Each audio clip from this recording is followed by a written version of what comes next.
베이사이드 장로교회 순모임 교재. 저자 이종식 목사. 제156과 유다는 여호와의 성소가 되고.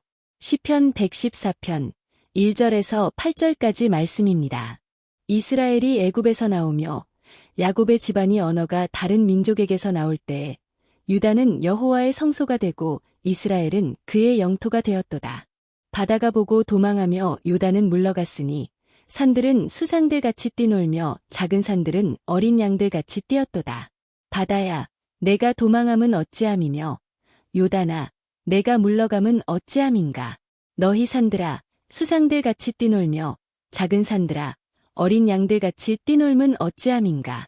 땅이여, 너는 주 앞곳 야곱의 하나님 앞에서 떨지어다.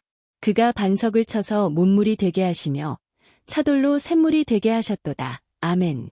오늘 본문에서 시편 기자는 유다는 하나님의 무엇이 되었다고 말하고 있습니까? 그리고 그것이 주는 교훈은 무엇이라고 생각하십니까? 오늘 본문은 이스라엘이 애굽에서 나오던 때의 일을 말씀하고 있습니다. 그런데 오늘 본문은 그러한 때의 유다는 여호와의 성소가 되었다고 말씀하고 있습니다. 유다가 하나님의 성소가 되었다는 뜻은 하나님이 임재하시는 곳이 되었다는 것입니다. 이런 것을 보면 하나님이 임재하시는 곳은 성소가 된다는 것을 알게 됩니다. 그러니까 하나님이 임재하시는 곳은 거룩한 장소가 되는 것입니다. 그런 의미에서 볼 때 우리가 모인 이 교회는 하나님의 성소라고 할 수 있습니다. 우리가 예배드리는 곳에 하나님은 임재하시기 때문입니다. 그리고 우리가 하나님을 만나기 위해 기도하는 곳은 역시 성소가 됨을 알 수 있습니다. 그곳에도 역시 하나님이 임재하고 있으시기 때문입니다. 우리는 이러한 하나님의 임재를 의식적으로 느끼고 살아야 합니다. 그리고 그런 성소는 우리에게 피난처가 된다는 것을 기억하여야 합니다. 하나님이 임재하시는 곳에는 그 어떤 악도 침범할 수 없게 되기 때문입니다. 그러므로 유다가 하나님의 성소가 되었다는 말은 그들이 하나님의 보호하심 속에 있다는 것을 의미하고 있습니다. 그 증거는 이스라엘이 가나안을 향하여 광야를 지날 때의 그 모습을 보면 알게 됩니다. 이스라엘이 광야에서 진을 친 모습을 보면 이스라엘은 성막을 중심으로 사방에 진을 치고 있었습니다. 그런데 그 주변엔 아무 울타리도 없었고 담도 없었습니다.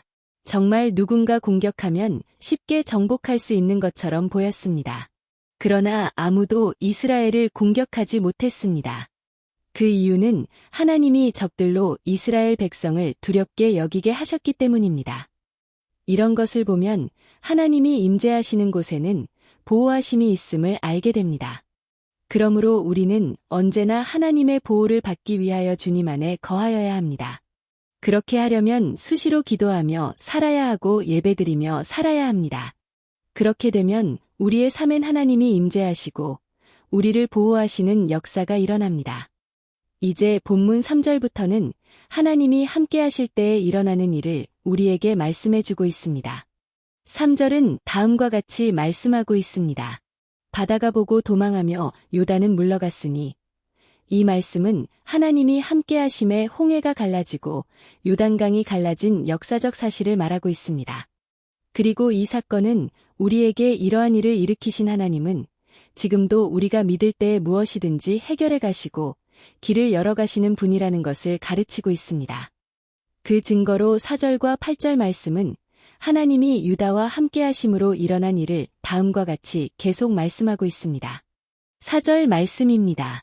산들은 수상들같이 뛰놀며 작은 산들은 어린 양들같이 뛰었도다. 이 말씀에서 산들은 수양같이 뛰놀았다는 말은 십계명을 받기 위하여 시내산에 이르렀을 때에 천둥과 번개로 산들이 진동하며 하나님이 임재하신 모습을 말하고 있습니다. 그런데 이것을 언급한 이유는 하나님은 창조주로서 자연을 다스리시는 왕 중의 왕이심을 말씀하고 있는 것입니다. 본문 8절은 다음과 같이 말씀하고 있습니다. 그가 반석을 쳐서 못물이 되게 하시며 차돌로 샘물이 되게 하셨도다.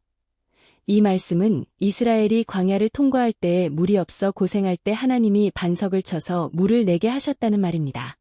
그런데 반석에서 물이 나왔다는 것은 매우 신기한 일입니다. 이러한 말씀은 우리에게 하나님은 전능하신 분으로서 우리의 필요를 언제나 어느 곳에서든지 공급하실 수 있는 분임을 말씀하고 있습니다. 그러므로 이 말씀은 우리에게 어떤 경우에서든지 불만과 원망을 그치고 모든 것을 어디서든지 공급하시는 분인 하나님께 구하라는 것입니다. 그러면 하나님이 반드시 그 기도를 들으시고 공급하신다는 것입니다. 사랑하는 성도님들, 기도는 왜 하는 것입니까? 어느 분은 기도는 내가 필요한 것을 구하는 것이 아니라 하나님의 뜻을 묻는 것이라고 고상하게 말합니다. 목숨까지 내놓아 구원까지 주신 분에게 뭘 그렇게 달라고 하냐고 말합니다. 그러나 성경은 완전히 다른 말씀을 우리에게 하고 있습니다. 무엇인가 필요할 때 하나님께 구하지 않고 내 힘으로 해결해 보려고 하는 것을 불신이라고 말씀하고 있습니다. 그뿐 아니라 하나님께 구하지 않고 세상적으로 해결하려고 하는 행위를 하나님은 미워하셨습니다.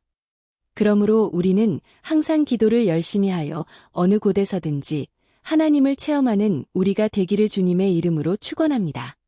믿음으로 애굽을 나온 이스라엘 백성을 위해 홍해를 가르시고 요단강을 가르시고 연병을 그치게 하시고 반석에서 물이 나오게 하신 하나님이 우리의 기도를 들으시고 이 시대에도 놀라운 기적을 일으켜 주실 줄로 믿습니다. 당신은 당신이 기도하고 예배하는 곳이 하나님의 성소가 된다는 것을 경험한 적이 있습니까? 그것을 서로 나누어 봅시다. 오늘의 말씀을 통하여 새롭게 느낀 점과 결단하는 바를 서로 나누어 봅시다.